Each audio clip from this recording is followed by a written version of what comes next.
nyanam. Gima dakwonga wachi kapok aduoki kanyo en ni dagomb ni chama mar ODM walosi mobed chama manyalo bedo gi teko ma kodhi ni wuoyo gi jomoko to obedo chama minyalo mi lemo moro malong'o.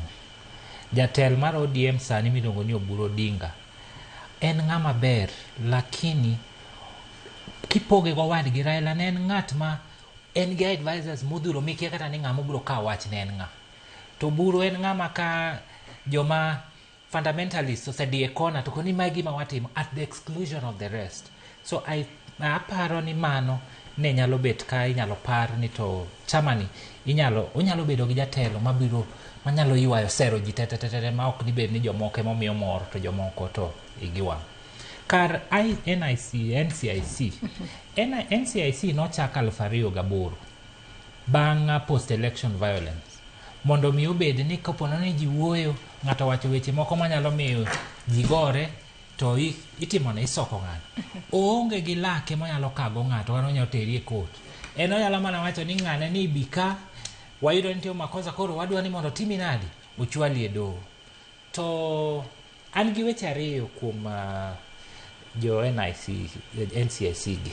Mokwongo en ni ing'eni noketgi mondo wach mowinjo bed ni ging'iyo, achiel kuom weche mowinjo bed ni ging'iyo en ni kiyudo kaka kabila duto te mantiere Kenya ka ing'iye ni to nitiere jomoko motimnegi upendeleo ahinya kata kwar tije iyudo ka omi kabila moko mowe jomoko.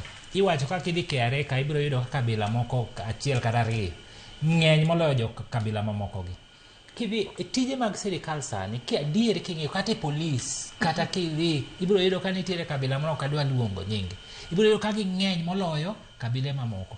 To magi NCIC okuoe en oninda to kochopo ndalo siasa to chiew. Mano bende makele pecho machielo wakili kapod antiere kuom kinde makoro NCIC oluongo jotelo gi mar mondo mi ochope nyimgi nikech iyango gi ni gin tiere kod weche go miwacho konyo kod dongere ni hate speech gin ethnic incitement kaachiel kod incitement kata tiyo kod dhok manyalo siayo oganda. E kinde makoro NCIC seyo jotelo gi kod puso weche ma ok ni kare kata hate speech kaluwore kod chike mapacho kae hate speech en kaka ng'o. To bende NCIC nyalo yudo ranyisi moromo manyalo miyo jotelo gi itweyo kata itero e doho kotudore kod gigo magisebedo ka giwacho.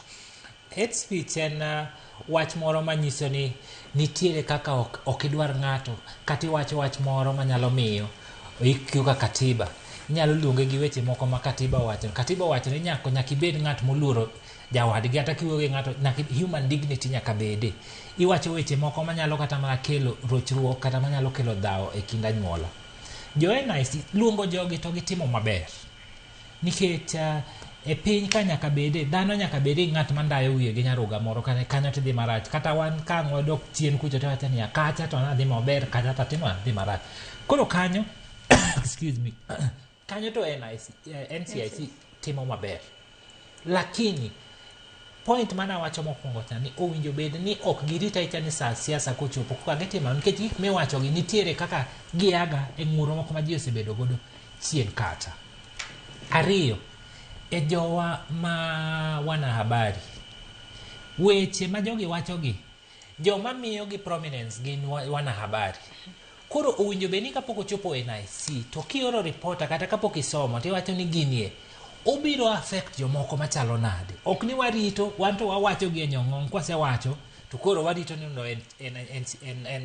NCIC otim nade okawgi. Koro dakwar be ni wana habari be kopo nono ni kuneno wach moro karach to timo nade ung'ade piyo ka pok ochopo it jomoko. Kosechopo itwa kata koro ang' itero ng'ate court to osebedo hate speech.